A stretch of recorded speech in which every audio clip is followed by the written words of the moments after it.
TED Women, what's up? Not good enough. Hello, TED Women, what is up?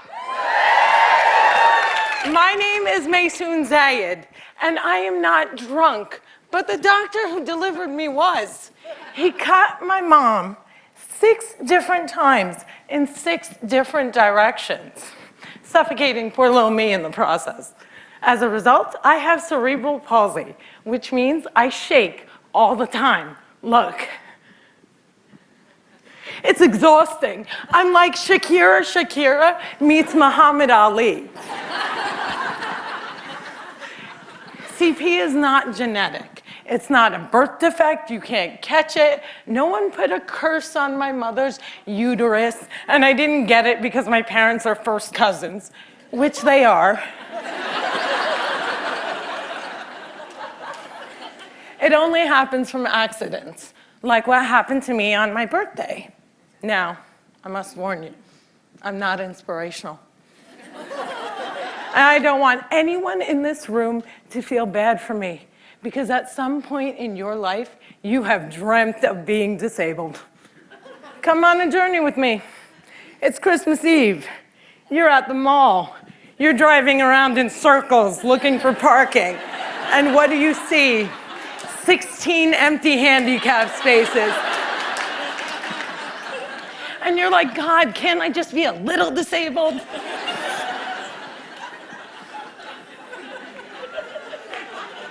Also, I gotta tell you, I got 99 problems and palsy is just one. If there was an oppression Olympics, I would win the gold medal.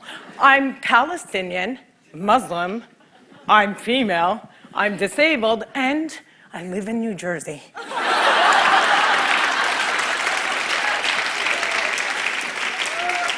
If you don't feel better about yourself, maybe you should. Cliffside Park, New Jersey is my hometown. I have always loved the fact that my hood and my affliction share the same initials. I also love the fact that if I wanted to walk from my house to New York City, I could. A lot of people with CP don't walk, but my parents didn't believe in can't. My father's mantra was, you can do it. Yes, you can. So, if my 3 older sisters were mopping, I was mopping. If my 3 older sisters went to public school, my parents would sue the school system and guarantee that I went too. And if we didn't all get A's, we all got my mother's slipper. My father taught me how to walk when I was 5 years old by placing my heels on his feet and just walking. Another tactic that he used is he would dangle a dollar bill in front of me and have me chase it. My inner stripper was very strong, and by the first day of kindergarten, I was walking like a champ who had been punched one too many times. Growing up, there were only 6 Arabs in my town, and they were all my family. Now there are 20 Arabs in town, and they are still all my family. I don't think anyone even noticed we weren't Italian.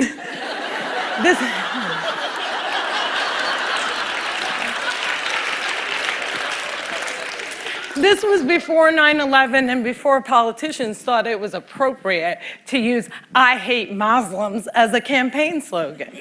The people that I grew up with had no problem with my faith. They did, however, seem very concerned that I would starve to death during Ramadan. I would explain to them that I have enough fat to live off of for 3 whole months, so fasting from sunrise to sunset is a piece of cake. I have tap danced on Broadway. Yeah, on Broadway. It's crazy. My parents couldn't afford physical therapy, so they sent me to dancing school.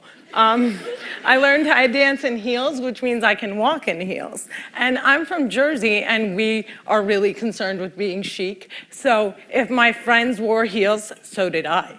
And when my friends went and spent their summer vacations on the Jersey Shore, I did not. I spent my summers in a war zone because my parents were afraid that if we didn't go back to Palestine every single summer, we'd grow up to be Madonna.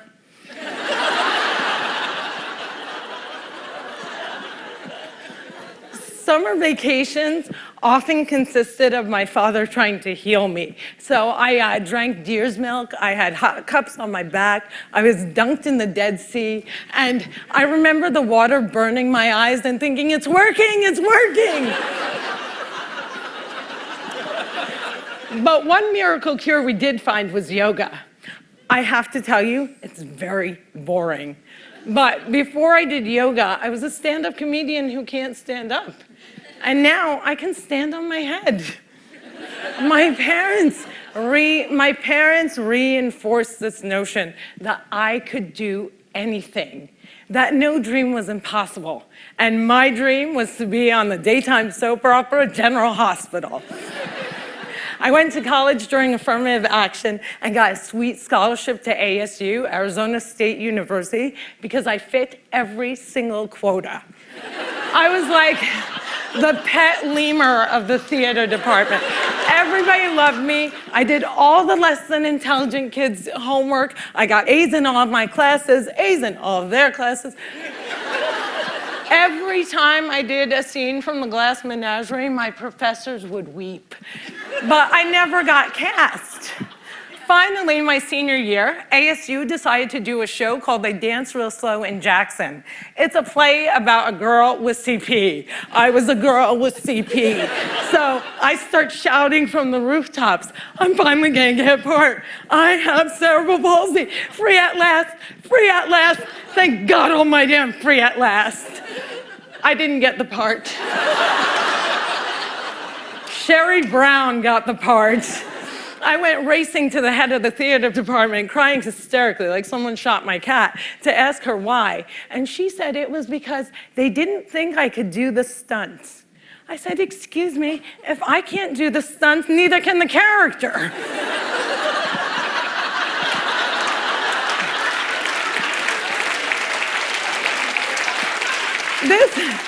This was a part that I was literally born to play, and they gave it to a non-palsy actress. College was imitating life. Hollywood has a sordid history of casting able-bodied actors to play disabled on screen. Upon graduating, I moved back home, and my first acting gig was as an extra on a daytime soap opera. My dream was coming true, and I knew that I would be promoted from diner to wacky best friend in no time. But instead, I remained a glorified piece of furniture that you could only recognize from the back of my head. And it became clear to me that casting directors didn't hire fluffy ethnic disabled actors. They only hired perfect people, but there were exceptions to the rule. I grew up watching Whoopi Goldberg, Roseanne Barr, Ellen, and all these women had one thing in common. They were comedians. So I became a comic.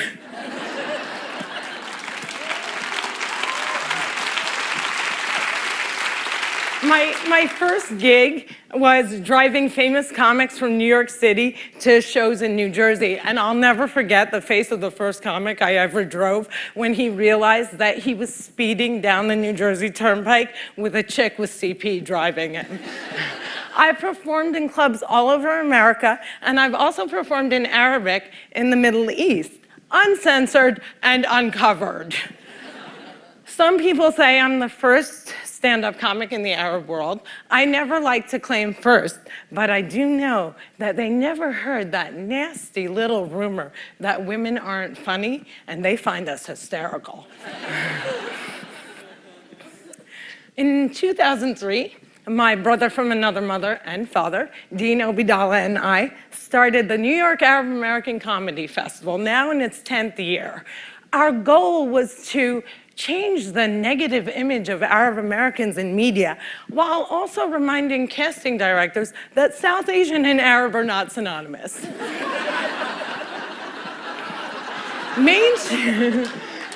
Mainstreaming Arabs was much, much easier than conquering the challenge against the stigma against disability.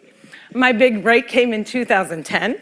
I was invited to be a guest on the cable news show Countdown with Keith Olbermann. I walked in looking like I was going to the prom, and they shuffle me into a studio and seat me on a spinning rolling chair. So I looked at the stage manager and I'm like, excuse me, can I have another chair? And she looked at me and she went, 5, 4, 3, 2, and we were live, right? So I had to grip onto the anchor's desk so that I wouldn't roll off the screen during the segment. And when the interview was over, I was livid. I had finally gotten my chance and I blew it. And I knew I would never get invited back. But not only did Mr. Oberman invite me back, he made me a full-time contributor and he taped down my chair.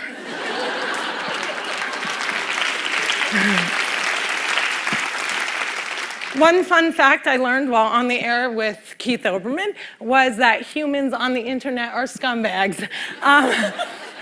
People say children are cruel, but I was never made fun of as a child or an adult. Suddenly, my disability on the World Wide Web is fair game. I would look at clips online and see comments like, yo, why is she tweaking? Yo, is she retarded? And my favorite, poor Gumby-mouthed terrorist, what does she suffer from? We should really pray for her. One commenter even suggested that I add my disability to my credits. Screenwriter, comedian, palsy. Disability is as visual as race. If a wheelchair user can't play Beyonce, then Beyonce can't play a wheelchair user. The disabled are the largest... Yeah, clap for them, man. Come on.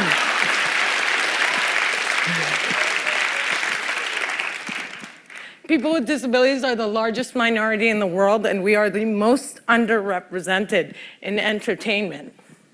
The doctor said that I wouldn't walk, but I am here in front of you. However, if I grew up with social media, I don't think I would be. I hope that together we can create more positive images of disability in the media and in everyday life. Perhaps if there were more positive images, it would foster less hate on the internet. Or maybe not. Maybe it still takes a village to teach our children well. My crooked journey has taken me to some very spectacular places. I got to walk the red carpet, flanked by soap diva Susan Lucci and the iconic Lorraine Arbus. I got to act in a movie with Adam Sandler and work with my idol, the amazing Dave Matthews. I toured the world as a headliner on Arabs Gone Wild. I was a delegate representing the great state of New Jersey at the 2008 DNC, and I founded Meison's Kids, a charity that hopes to give Palestinian refugee children a sliver of the chance my parents gave me. But the one moment that stands out the most was when I got, before this moment,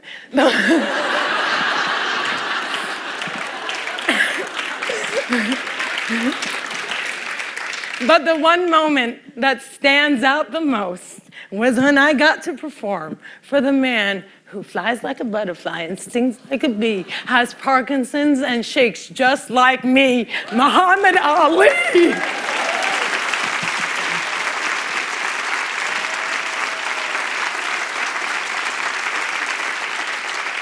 It was the only time that my father ever saw me perform live, and I dedicate this talk to his memory. Allah yarhamak yaba. My name is Meisoon Zayed, and if I can, you can.